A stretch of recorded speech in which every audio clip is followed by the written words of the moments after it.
Welcome to the Nick Blevins Family Ministry Podcast. Our goal is to help you maximize your church's potential. You'll hear from top leaders in children's, student, and family ministry about the principles and practices they use. Now here's your host, Nick Blevins. What's up, everybody? Welcome to episode 153 of the podcast. In this episode, I talk with Jordan Geist, student pastor at Northpoint Church in Austin. Not maybe the one you've heard of in Atlanta, Georgia, but they are affiliated. They're one of the strategic partners of Northpoint in Atlanta. And we talk all about how their student ministry over the years has gone from 40 students to 300. But what's even more interesting about that is that the church total right now is only 1,200 in attendance, which that's a large church. I shouldn't say only, but when you have 300 students, that's typically a church of 3,000, usually. And there's, churches are all over the place in terms of the stats and where they line up and all of that stuff. But it's very common for student attendance to be 10% of the overall church attendance. But that's not the case there. They have 300 students, 300 kids, 600 adults. It's just crazy to make up the 1,200 in attendance. But more than that, what I love about this conversation isn't really that as much as it is talking about student leadership and how that's critical for their ministry. Think about it. They don't have as many adults percentage-wise as most of us do in our churches to volunteer. So they lean on students to volunteer. And so we talk about that. And then we spend a lot of time talking about something called Camp 75. Really cool thing they do where students serve in the community. They come and experience one time early in the summer where they're getting ready and prepared and trained up for this. And then Camp 75 happens later and they serve in it with community partners around the city, as well as kind of like, I call them like neighborhood VBSs. That's not what they call them, but and it's just really been a huge growth engine for their church, and they've reached so many people with it. And you could tell it's something that has been built steadily over the years. Just a great conversation. You're going to love that for sure. Before we jump into that interview, I want to let you know that I'm working on some free resources to help with planning events, and I'd love to hear from you. So one that I've already written is kind of 15 best practices for planning an event. And if I'm honest, it's a little bit like Nick's pet peeves with events, but turned on the positive side. And how can you leverage these things to, plan events well? So there's 15 things. I'm going to have that ready soon. But the other thing I've thought about and I'd love to create is kind of an event planning resource, something that could walk you through what's the timeline? What are the phases of an event plan? What are all the things you have to think about? And again, depending on the event you're going to plan, you're not going to use everything that would be in this resource, but I'd love to create that free resource so that all of us could use it like we do when we plan events. You could pull that out, customize it for the event you're going to do, and just know that you're actually approaching this event in a systematic way, because there's a lot that has to happen, right, with an event. So what I'd love to hear from you about is what would help you when you think about events you do at your church for kids ministry, student ministry, or other. What would help you when it comes to events? What are the pain points? What are the struggles? What are the challenges? What's something you would love to have included in either of these, the best practices guide or this kind of event planning kit? I'd love to know that. So you might know that I just started recently emailing on Tuesday when the new podcast episode comes out, and there's always something exclusive in that email. This week, it's going to be a copy of the form they used online for Camp 75 registration. And the reason I'm including it is because when we were interviewing or having this interview and I looked it up, I just thought that's a great form. I love how they've built in the graphics in the form and the waivers and liability, and just, it's a long form, don't get me wrong, but it's the same as I had to fill out for my kids for summer camp this year, right? And I just think that's a great way to approach registration for trips and events and camps and things like that. So if you subscribe to that email, you'll get that. You can get all of that and more in the show notes at nickblevins.com/episode 153. But let's go ahead now and jump into my conversation with Jordan Geist, all about their student ministry, how it's grown, Camp 75, and student leaders. Well, today I'm talking with Jordan Geist. Welcome to the podcast, Jordan. Thanks for having me, man. So tell us a little bit about yourself and your church as we get started. Yeah, so I am the student ministry director at Northpoint in Austin, and we are a strategic partner of Northpoint Community Church in Atlanta. They give us a hard time on the name a lot about our lack of creativity, But we're Northpoint with one word, so it's very different. They're two words, Northpoint. Yeah, but I'm sure that never gets confused. Yeah, exactly. Yeah, people come to service times thinking it's Atlanta and all kinds of fun stuff. So it's cool. But yeah, so I'm the student ministry director. I've been in this role for going on 5 years now, and I originally started attending Northpoint first about 10 years ago. So it's fun for me because I didn't grow up in church.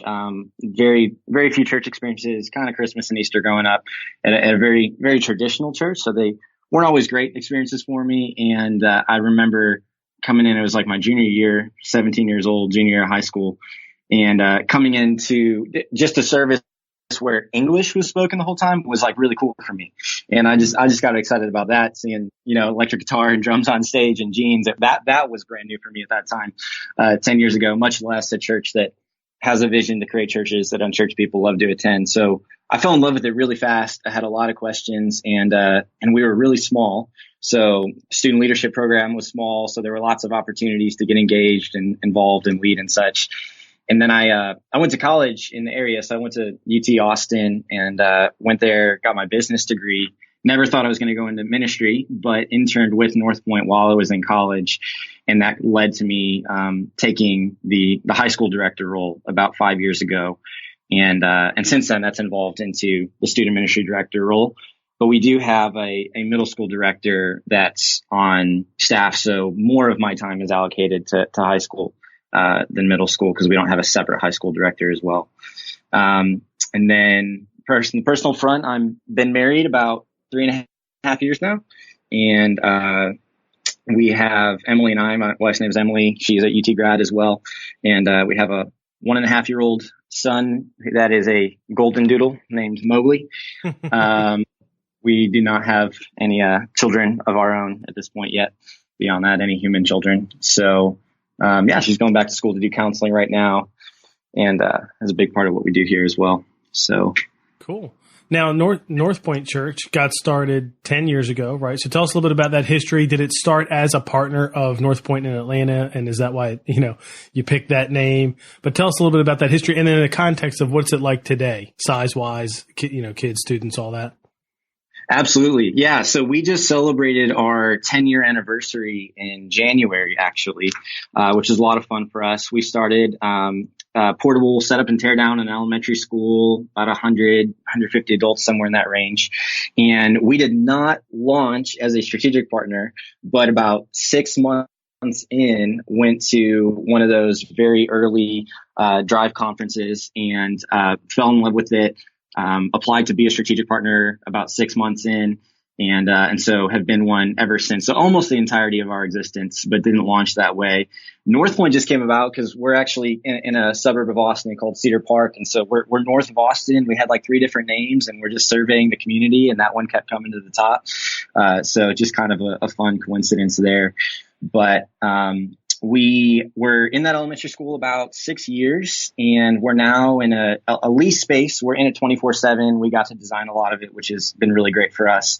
And we actually just bought land in the fall. So our move-in date is supposed to be right now, Easter of 2021. You know how those projects can go, but we're really excited about it. It's about double our current space and capacity. And we've essentially filled this building now. So we're in 3 services now. We do 8:30, 10, and 11:30. And we have right around 600-700 adults on a Sunday with about 300 students. Our high school is a little bigger than middle school, so we have about 180 high schoolers, 120 middle schoolers, and about 300 kids in our kids' environments as well. Yeah, and so for anybody listening, if they have any familiarity, they're probably thinking, man, that's a lot of kids and students for the number of adults. And by the way, only in Northpoint world do people say church size by number of adults. You know what I mean? Yes, like everywhere else, everybody says average attendance. In Northpoint world, it's just common to say, we have 500 adults or 1,000 adults. And then you got to do some math. Okay, what about kids? But in your case, you're saying there's 600 adults, 300 students, 300 kids, 1,200 person church on average. Is that the average attendance there? Yes. And then, when half of it is kids and students, that's a big deal. Now, I would say a lot of churches are a third kids and students. That's probably very common. Half is quite a different deal, though. I mean, I would imagine there's some uniqueness there. We're trying to recruit volunteers because there's not as many adults. You know what I mean? Like all kinds of yes. things. Financially, yes. There's not as much. There's more needs to be invested in kids and student world, but there's not as much. So, and we'll dive into a little bit of some of these other questions and kind of get on more of a picture of your church. But just generally speaking, what do you think? Why do you think your church is balanced that way, where it's just really heavy with kids and students, which is a great thing? Yeah, one of the things it's been a distinctive of ours really early on. I mean, I certainly think that's a complex question, lots of pieces to it. But from the very beginning, have always just done a really great job of empowering the next generation and really doing that. Really just putting people in positions before they're ready, before we have the ability to fund people or whatever it might be. And so we've had a lot of young leadership. A lot of energy, in student ministry. And then as a result, a lot of students serving in our kids ministry environments. I think we're going to get to a little bit of what we do in the summer here with Camp 75, but it's a huge growth engine of ours. It's a way that we engage, the community in the summertime, and it's really targeted. It's an event that's really targeted at children's, age environments, elementary age environments that brings in a lot of young families. And then we're in a growing area as well, just tons of middle schools, high schools, popping up around us all the time. So that's a little bit of a distinct of ours as well, that, people can get into trouble with the comparison game and all that kind of stuff. We're just in an area with a lot of young families, that certainly helps that equation. So would you say, and I'm not that familiar with Austin other than friends that have lived there and served in churches there, would you say, and this is probably true in other parts of the country too, where it just depends on where you are in the town, but do you have lots of families that have, 2, 3, 4 kids? Or is it, because like nowadays the average family has less than 2 kids, and a lot of churches will have, like in our church, for instance, we're kind of in a suburb, in the suburban area, but I remember a few weeks back, there was one of the couples in our church that came up to my wife and I, and they're like, had this look on their face. The wife was due any moment with their 3rd child, and they looked at us and they're like, "You have 3 kids," and it was almost like yes. this. We can't find a lot of people around here that have 3 kids. What do we need to know? Like car seats, and you know what I mean? It was just funny because it made me realize it's like, that's true. We actually don't have a lot of people in our church that have 3 kids. That's pretty rare. Whereas I know other friends, they, depending on where their church is located, they might have a lot of families have 3, 4 kids. Yeah. So what's that like? Is it? I think of even Northpoint, Brownsbridge has that at their campus, far north of Atlanta. Totally the opposite at Buckhead Church in the city. What's yours like? Yes, it's either common to have a lot of kids in our area, or they all find our church. I don't know how that works, but there are a lot of families with a lot of kids. It's very intimidating to my wife, Emily, and I without them, because they're all over the place. Funny. But yeah, no, it is just funny. I mean, our lead pastor has 5 sons, and there's a bunch of families with lots of kids. But it's fun. I mean, it's exciting. It's a lot of energy, lots of young families. It's cool, but they're all over the place. Yeah, and it does present unique challenges, no doubt, because and who doesn't? I mean, especially this podcast is being listened to by student and children's leaders. Man, we just want to reach families, and so your church is doing that. It's great, but it certainly does present challenges when it gets that high of a percentage. It stresses it. Well, let's talk a little bit about what student ministry does look like there. Tell us like a typical week. Like, what's the rhythm for student ministry? When does middle school meet? High school meet? What does that look like? Absolutely, yeah. So we're split middle school and high school. Middle school is here is 6th to 8th grade, and middle school meets Sunday mornings and are lined up at the same times as our adult services. So we have 3 middle school environments every week, and we're branded transit, like a lot of the strategic partners are. And then high school meets Sunday afternoons at 4:30. And both of those environments, programming wise, are lined up very similar. So there's a, kind of a hangout time up front. It's a little bit longer and inside out, which is our high school environment, because we'll actually do food up front on the front end. And then we'll do our programming from there. It's usually about 20 to 40 minutes, a little bit longer in high school, quicker in middle school, because we try to leave adequate time for small groups. On the back half, we do all of our small groups here on site at the same hour. A little bit of a distinctive that I've realized, especially just as I've connected with people a little bit more, has been the fact that we don't do music. We don't do worship in our normal Sunday programming. We do in a lot of our camps and special events, but it's not a part of our normal Sunday programming. So kind of do hangout, games, kind of this vision element piece that we talk about, that's promoting a lot of what's coming up or establishing our kind of culture. And then do in high school about a 20-minute message, in middle school about a 12 to 15-minute message, and then break to small groups. Cool. And yeah, I mean, our church doesn't do music at our student ministry gatherings other than special occasions. But that is common in the Northpoint world, where they're doing it in every environment, every week. What led to you not doing that? And, so what do you see in the future, or, tell us about that. Totally. Yeah. It's really there's like a twofold answer. One is the very practical kind of budget element. We're doing it in a once a month kind of environment when we were smaller, and it led to kind of a spike once a month in attendance, but then less priority on small groups. And we really wanted to make small groups just the heartbeat of what we do, something that students are crazy excited about. And so we felt like this once a month event that we were doing, even though attendance was good at it, was kind of having not the effect we wanted to in terms of consistency in small groups. So, and we couldn't afford to do it more often than that. And being in Austin too, we're in, the live music capital of the world. You have great live music everywhere, on all of their phones. And we just weren't willing to do it if it wasn't excellent. So they see great music on Sunday mornings and everywhere else they go.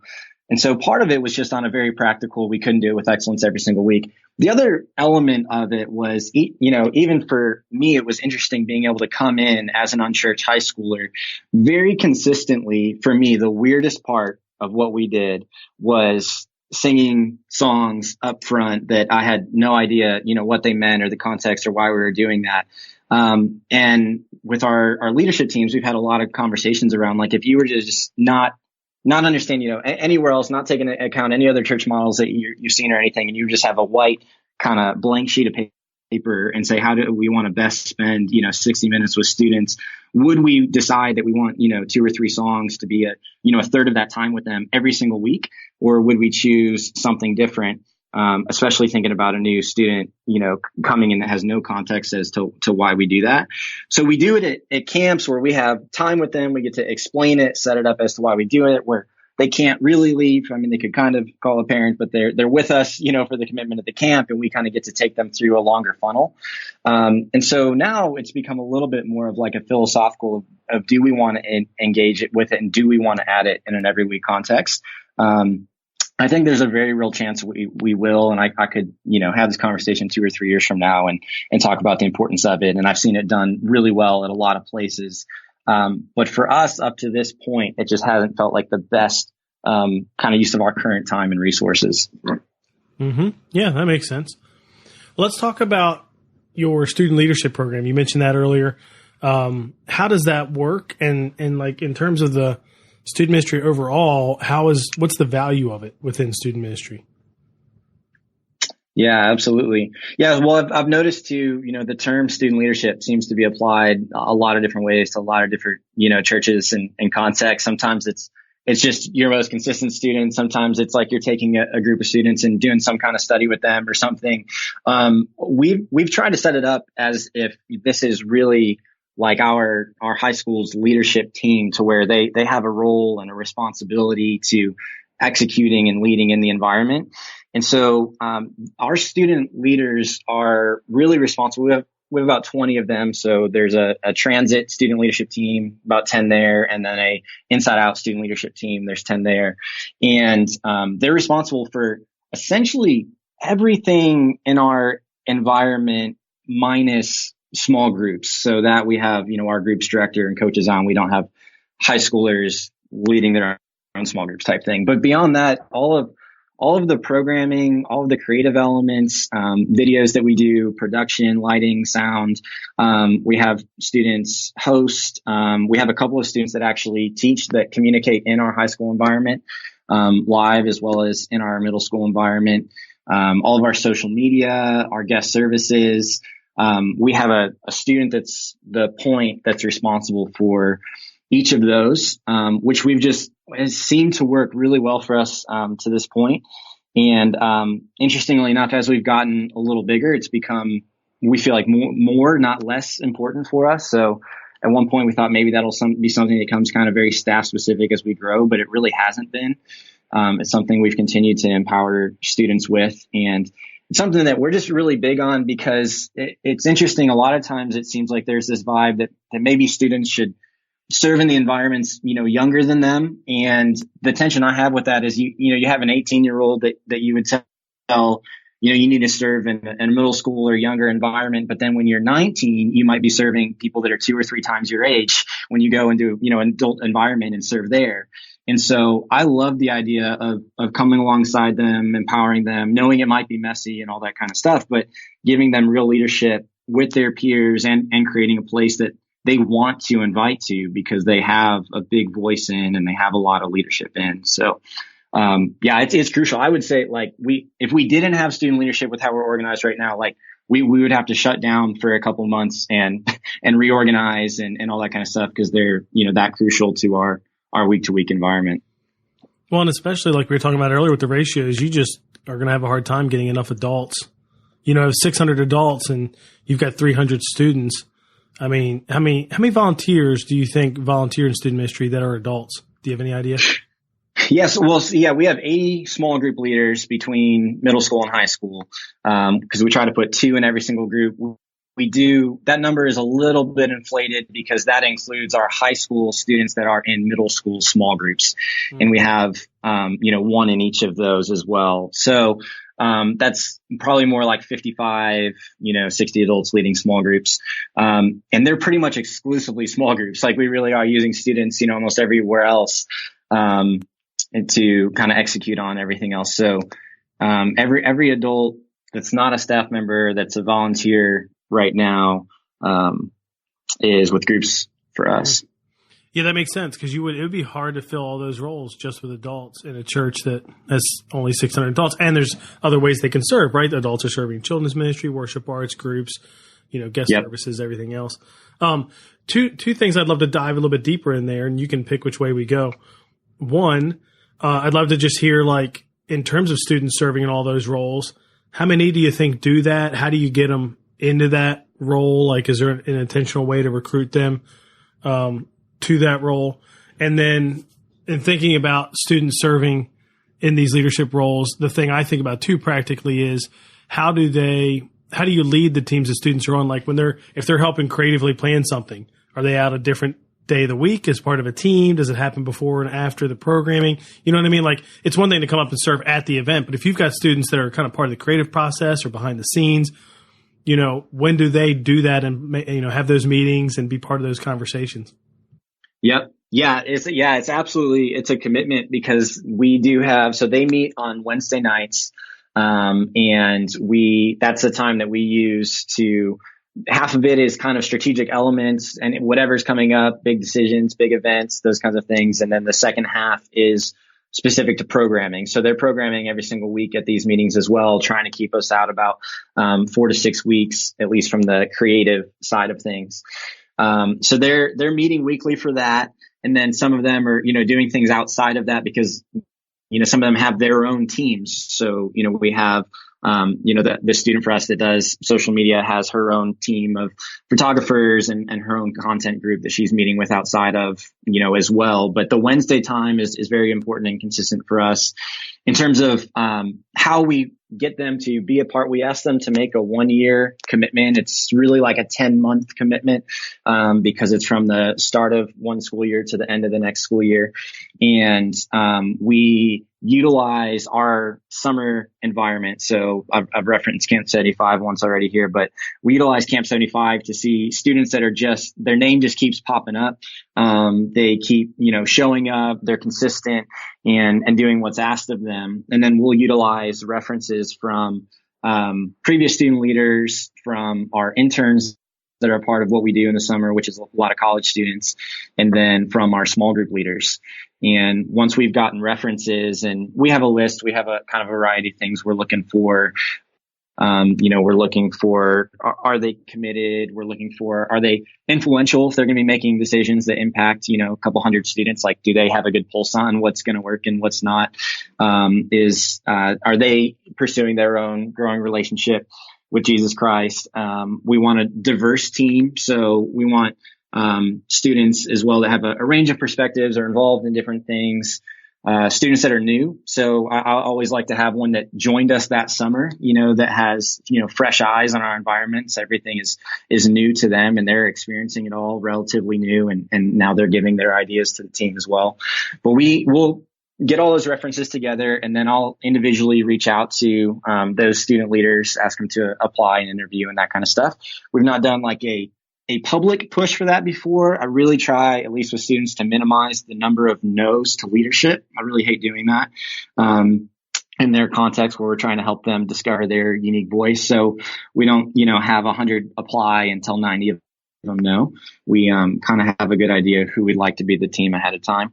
But that's how the teams will come together. And so they do like a one night kind of overnight thing at the beginning of the year where they kind of set their kind of goals for the first semester. And then we actually do like a student leadership retreat early spring as well, where they'll kind of go away and evaluate how the year's gone and what they want to be the one big, make it better for the following year, et cetera. So a lot of their goals and work come out of those two events, those two retreats as well. So I know it's kind of all over the place with that, but I think I hit multiple parts of the question. So cool. Yeah, that's what I was looking for. So is student leadership just high school? We have only high schoolers. So incoming freshmen are the youngest we've had on it. But we've talked about trying to expand that to a lot of our eighth graders, showing, just a lot of potential already in terms of the transit leadership team. Part of that too is, we have a few student leaders who have been in it all 4 years. So to start moving a little bit towards having, eighth graders and freshmen that predominantly make up that transit student leadership team, and then have it be more upperclassmen that make up the high school leadership team, unless they have a very specific passion for middle school, in which some of them do. They just want to stay involved, with the middle school environment. But, up to this point, it's been all high schoolers in that. And it's kind of exclusive. How many students are in student leadership out of the 300 or even just 180 high schoolers? Right. Yeah. The team is 20 right now. So yeah, it's a smaller group that specifically has that title of student leadership. And it is really interesting. Like, we don't publicize it. We did early on, like you walked in, this was our early days, but our student leaders had a t-shirt and all that kind of stuff. And we've just felt like there's not a lot of value to, the rest of Inside Out, and like having clarity on what that team is and who it is and all that kind of stuff. For comparison's sake and different things. So it's a little bit more of like a behind the scenes. If somebody happens to host for us or teach for us, obviously they have a public presence, but they're not like, hey, I'm a student leader here. That's why I'm here. I'm on the host team. I'm on the teaching team, that kind of thing. So, but yeah, it's a smaller group. It makes up about, 10% of our total. All right. Well, let's talk Camp 75. You've mentioned that a little bit, and you feel like that's one of the, big growth engines in your church. So tell us what that is, kind of how it got started, and how is it a growth engine? Yeah, absolutely. So Camp 75 is composed of three main parts, and it's the way that we engage and serve our community in the summertime specifically. And it's an umbrella term. We use the term Camp 75 to kind of refer to all of the parts of the summer, as opposed to kind of one specific week. But the big parts are boot camp. So that's what we do for our summer camp, both for middle school and high school. And that is the one combined event that we do. So we have middle school and high school at the same camp, in June. We're about 3 weeks away from that now. And, so we got, a bunch of them coming together at boot camp. And what we feel like is kind of a distinctive of that is it's not a come and just have a great week or come and consume, come and have a lot of fun. But the branding of it is that is the training, that is the preparation for the week of Camp 75 in July, where they go and serve. So it serves multiple functions for us. It is our summer camp. It is a lot of fun. That is where we have a ton of students place their trust in Christ and all of those things. We try to have as much small group time as we can, but it's not a small group focused camp like what we do in January and February when we do local small group based camps. So, but they're going away at boot camp and they're being equipped, they're being trained to lead for Camp 75 in July. At this boot camp as well, I'm trying not to make this too confusing, but at boot camp, they're placed on teams of students. So there's about 6 to 8 students. That's a mix of high school and middle school students on each of these teams.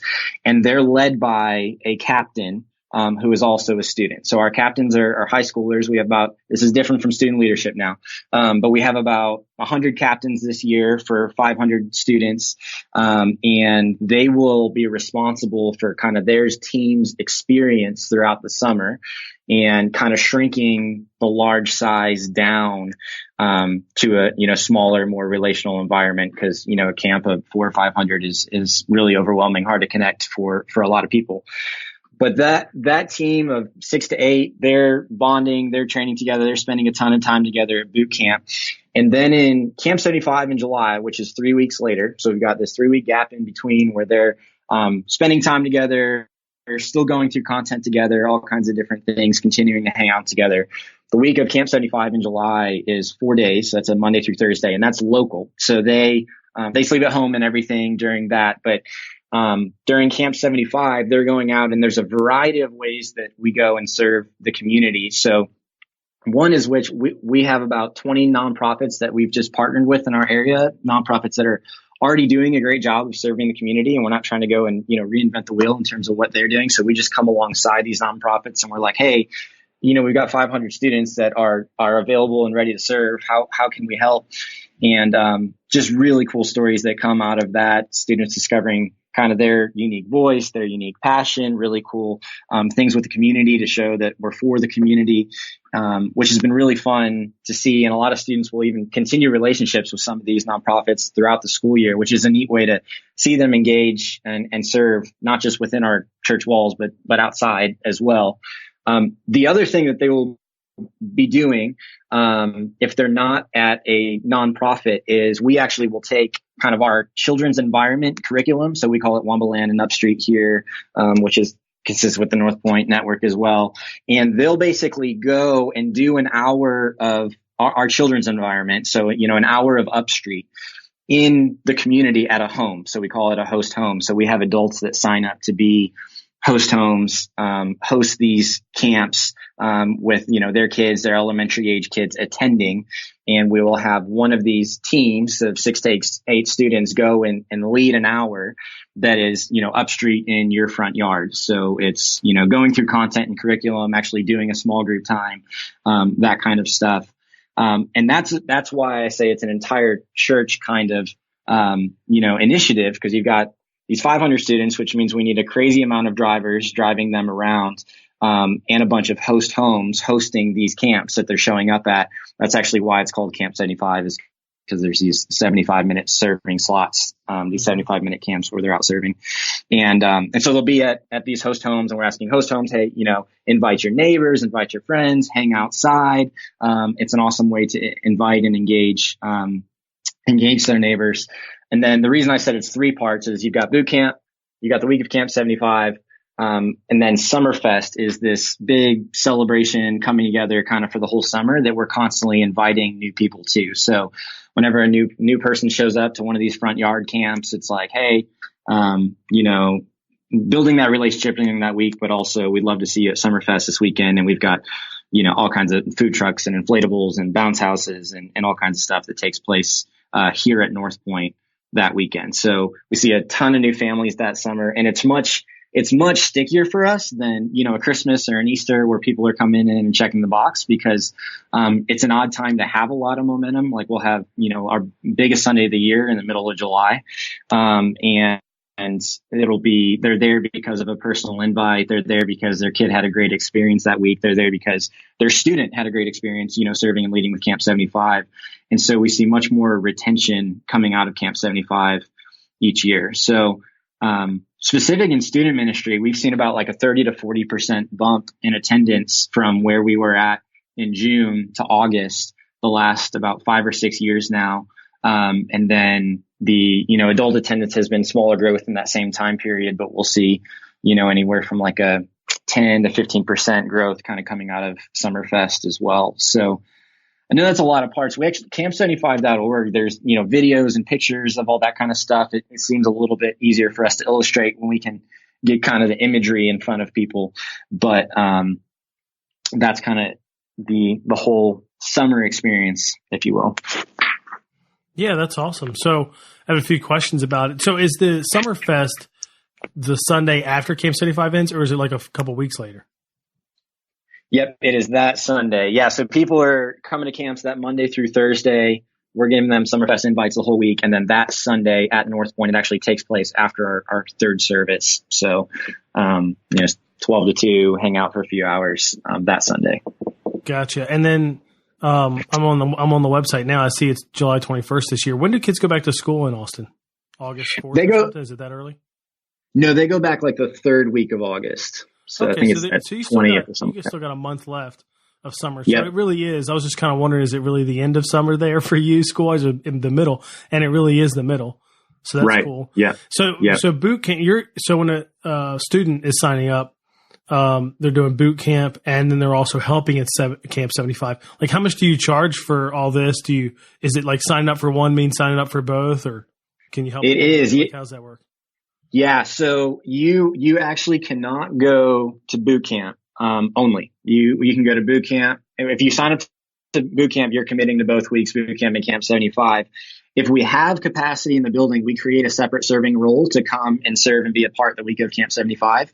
But if you're coming to boot camp, you're coming to both, it's unique. And, we do turn away, a lot of students from our summer camp as a result, but that's part of the context to say like, hey, this isn't just the come and have fun. We're coming to prepare you. So yeah, we do the early bird and all that kind of stuff, but the final price now I think is at $369, and that covers both the boot camp and the Camp 75 experience for students. And is that middle school and high school? You probably said that, and I may have missed it. Correct. It is. Yes. Yeah. So boot camp is the one element where we have middle school and high school together. And where we feel like it's actually a value add. Most of the times their environments are separate, but in that you have a lot of high school students, investing in students that are younger than them, leading them.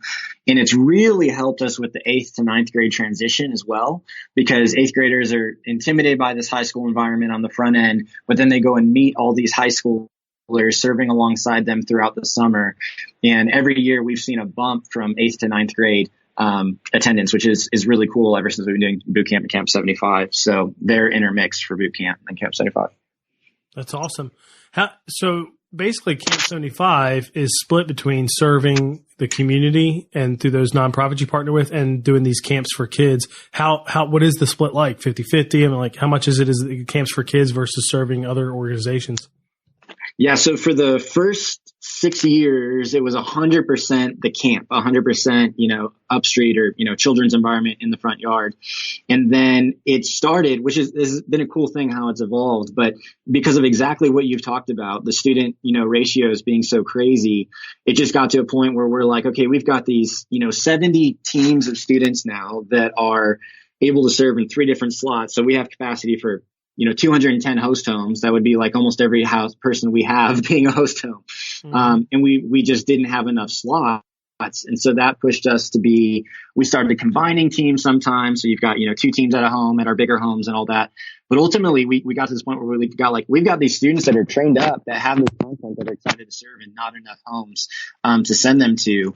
And so a couple of years ago, we started experimenting with, hey, what if, maybe the morning slot, because they're with us all day long. So maybe the morning slot, you go and do that camp, that curriculum that you've memorized and trained for and prepared with and everything.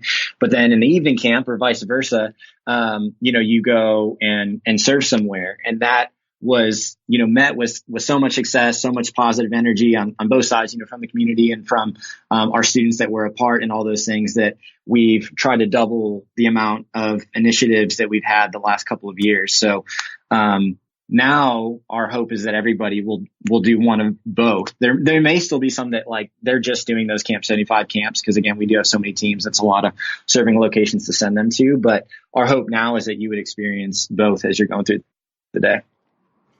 Both as in serving a community partner and doing a kids camp, I'll call it. Exactly. Yeah. And doing a camp. Yeah, exactly. So those local kids, the camp things, you're getting people to host it in their neighborhood. You're saying, hey, it's going to be this time. You're basically running the curriculum that you've planned. Yep. And I'm guessing you give them marketing tools to help invite their neighbors and friends and things like that. Yep, exactly. Yeah. So we do host home training, where we come and just say, hey, the greatest thing, really your main role as the host is to invite. That's the greatest thing you can do. And then to be relationally present with parents while the camp is taking place, because the students are going to take care of everything in terms of, the kids are involved during that time. And so, we'll give them, some paper invites, cool ideas of things we've seen in the past, of, taking whatever kind of thing to different houses. That's fun. Lots of different social media invites that we'll put together, and Facebook events and, different pages. But we're that's really their main role as the host is to invite and be relationally present with parents. And if I'm a kid attending, is it you're going 4 days at the same place, same time, or is it one day? Exactly. Yeah. You're going all 4 days to the same place and same time. We do have some kids that end up loving it so much they go find an evening camp somewhere else and just have the exact same thing, happen all over again. But yeah, so if you're an elementary age kid, you're attending one of these 75-minute slots each day. Gotcha. And then on the website, there's pictures of, I don't know if it's kids or students worshiping in a large group environment, playing in a lake. You know what I mean? How does that, is that boot camp these are from, or is that something related to Camp 75 as well? Yeah. So in that streaming video, I don't know which part you're looking at. You're actually seeing some of both in there, because we have our boot camp auditorium, the lake and all that. That's all boot camp. But then they meet at Northpoint every single day in our auditorium, and we kind of get them pumped up. We share stories. They come back each night, and we actually do a night session type thing where we celebrate from the day. And we also are trying to use that time strategically, because again, we have, almost 500 students with us in the room, and we know the next step for them to stay with us is to get involved in transit or inside out. So we're also using that time at night as we're celebrating to kind of cast vision to some next steps. Hey, here's where you can serve after this. Here's why small groups are so important. Here's why some of that kind of stuff. And so you'll see them kind of celebrate, dancing, all that kind of stuff. And then us preparing them for what's after Camp 75 as well. And this question can kind of lead into even a bigger question, which would be, how have you grown? Because you've grown from 40 students to 300 in 4 years, you said. And yeah. I know this is part of it.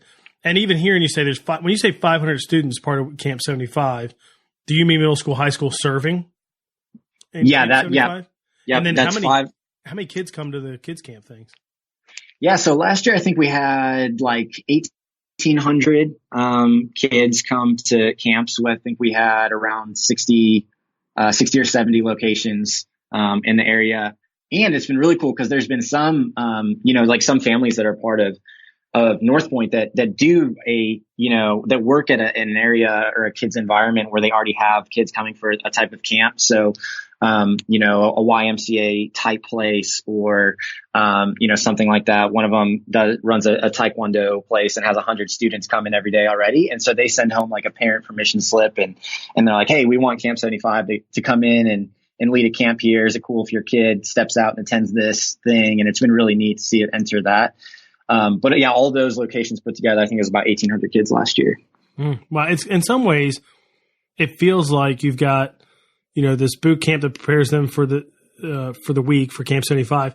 Then the students are serving during that camp, which is very common. Our middle schoolers do a local service trip every year that's 4 days, and we partner with local organizations. But this other piece you may not want to say it this way, but it feels like community VBS in a sense for kids. But it's not. It's different because it's just 75 minutes is very short. But that's pretty. Sure. That's pretty unique. You know what I mean? And I think a lot of people listening, especially if they're in children's world, might be thinking, maybe we should try something like that. Because I've seen churches do, as opposed to a traditional VBS or even if you call it a different name, more like neighborhood based. And you've got a pretty unique thing here. But yeah, tell us more about how you think this has grown. I mean, 500 students, that's more students than you have attending on average. So you are obviously getting some other students, and they can sign up for this. Can they sign up for this if they've never been a part of your church before to help? Yes. Yeah. So this year, I think I was just looking at the dashboard here. We have, I think, about 420 signed up, and 140 have checked new that this is their first time at boot camp, which typically means new to Northpoint as well. So, so we open it up. We try to keep the funnel absolutely as wide as possible. The growth question is really interesting because I think there are a lot of parts to it. And what's funny too, I love what you do. I love listening to podcasts like this, and it's so fun for me to hear people's stories. And sometimes people will throw in this, God card, and I'll be like, okay, but tell me what you really did. And, but it's real, God shows up and does things, and you don't want to take credit for what he's doing. And it really has been just wild to watch, what he's done over the last 4 or 5 years. But, one of the really big things. So, when I started 5 years ago, we didn't have a consistent place for small groups. That was where I was saying we had this kind of once a month big event where we do music, and then we did small groups in homes. And so, to me, that just felt like we deprioritized small groups in a big way, but we would say we wanted this to be the heartbeat of what we do. And so we just started by going to a consistent spot. We had this local rec center room that we rented out, but it was consistent every single week, which I felt just made small groups a lot more accessible, to see their friends, but also have the small group time, more regular. So one of the things I think over the last 4 or 5 years was doing that and then staffing that appropriately. So, bringing on a groups director as early as possible. And that was somebody who started volunteer. So I don't mean when you're able to pay these people, but a groups director, coaches, all of that kind of stuff. I've heard you guys talk about a lot of this on this podcast, but prioritizing small groups, I think, was a huge step forward. Student leadership was huge for us. It's something that we've had from really early on. But we've just continued to add empowerment to it. And I think that's just huge when we don't have to do a lot of begging our students to go and invite, because they've already taken so much ownership of it that it's just such a natural part of our rhythm and what we do, I think has been really big. And then this, Camp 75, like I've said, we've, grown 30 or 40% coming right out of that, the inside out after that, every single year for the past 5 or 6 years. And I think, part of what's unique about that is you can have this last year, 400 students that are a part, but everybody has a significant role. And I just think engaging, the next generation that way, giving them something significant to do is so important. It's, we have 400 students waking up a little bit nervous each day of Camp 75 because it's I've got the welcome today, or I've got this story, or I have to explain this game, or I have to, remember so-and-so's name because they're excited to see me. And when you can create something where that many people all feel like they have an important role to do, because they do, I think that's just been huge for us versus trying to, wow or entertain that many. I mean, we're trying to do all that, excellent environments and making it crazy fun and all that kind of stuff. We'll always do that. But I think that's been really huge for us. And that's usually when we see the most buy-in, the most hey, I want my friends to be a part of this. This is different than what I thought. So having whatever that scales, I think the principle is having a way that you can scale, empowering students to have something significant to do, because they just have so much content available to them now at their fingertips all the time. They have to feel, needed, important, valued, that kind of stuff. So I think Camp 75, student leadership, empowering students to have a voice, and an emphasis on our small group culture, I think has all been huge.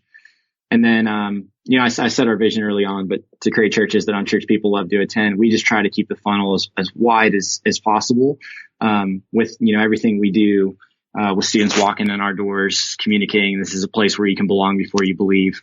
And that works its way into, our programming and messaging and how we do camp and all of that kind of stuff as well. So students feel safe inviting, their unchurched friends to be a part. Yeah. Well, that's awesome. You got something really unique going on there. It's really cool to hear about that. All of it, student leadership, Camp 75, all that stuff. That's really neat. So, man, how cool. In 4 years, too. You're saying it's had a lot of that growth. How old is Camp 75? How many years you been doing that? Yes. So we've been doing Camp 75 9 years now. We basically did it like the summer after. And it was a little bit of a different version early on where we partnered with some churches kind of around us to pull it off. And in the first year, we had one team of 7 students, and that was 9 years ago. So, yeah. That's cool how it's grown. Well, if people have any questions or anything, how can they connect with you? Yeah, I think you can email me at jordan.geist@npaustin.com, NP for Northpoint, Austin.com. Social media, it's Jordan_Geist at, Instagram, Twitter, Facebook, all those will work. And then I was thinking as I was listening to people answer that question on here as well, even following Inside Out's Instagram, I learned so much from other student ministries and seeing what they're doing. And that might communicate even better than I can just what it looks like and what we're doing and some of that. So Inside Out _NP is our Instagram handle as well. If you miss us, you'll probably find the one in Atlanta, which is even better. So that's fine too. But follow them both. Yeah. Yes. So that's a good point. Yeah, it's cool. It's a good way to see what's going on. Just like when I went and checked out Camp 75, the website, it was like, oh, this is cool. I'm seeing a little bit more of like what they're going to do and what some of the video shots you have in there. It's a great website. Cool. Well, Jordan, this has been interesting and unique. I love what you're doing. That's just awesome. You got to figure out a way probably to help other churches. You'll probably get some emails now of people wanting to know, how do you do that? Can you give us some documents? Can you give us some plans? Which is awesome because I think you found something unique that is working. And in different ways, it's working to help grow your student ministry and their leadership and their buy-in. It's working to reach families that are part of the community and serve the community. I mean, like it's really tapping into a few different kind of objectives that a lot of churches have. A lot of churches want to partner with the community, and you have got that too. So there's a lot of pieces in there that are working. That's really cool. So thanks for taking time to come on the podcast and share with us. Yeah. Thanks for having me, man. Thanks for having me. I really appreciate it. Well, that ended up being a really fun interview, and I enjoyed hearing all about Camp 75, the uniqueness of that. What a great thing they've built there, how students are leading, all of that. And some action items I think of coming out of that interview include maybe having a discussion about a student service trip. Maybe that's something you don't do. We do it, and it's not anything like what they're doing with Camp 75, but we do a local service trip for middle school, and then high schoolers serve. Every other year they go out of the country and serve. And then off years of that, there's a different kind of trip. And so what does it look like at your church? Maybe it's something you could start. Maybe there'll be some kind of service trip for students that doesn't exist now, but you want to start. If you already do that, you might want to go back and dig into the archives of this podcast and listen to a specific episode. It's episode 115 with Calla Parker, where she talked all about kind of their system for mission trips for adults and for students. Just a great system, and it'd be a great podcast to listen to if you missed that, never heard that, and if you do service trips for students, you want to listen to that. But that's one action step. Talk about that. What does that look like in your church? I think another action step would be to discuss a neighborhood kids event. I mean, I was thinking about that.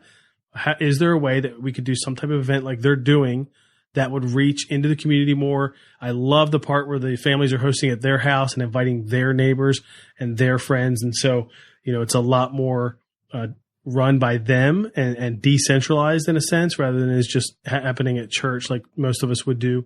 And then the third action step I think about is starting a leadership development team for students. Student leadership team, maybe they're going to do the same kinds of things that Jordan talked about, or maybe you'll pour into them more and it'll look differently. Whatever it looks like, start something.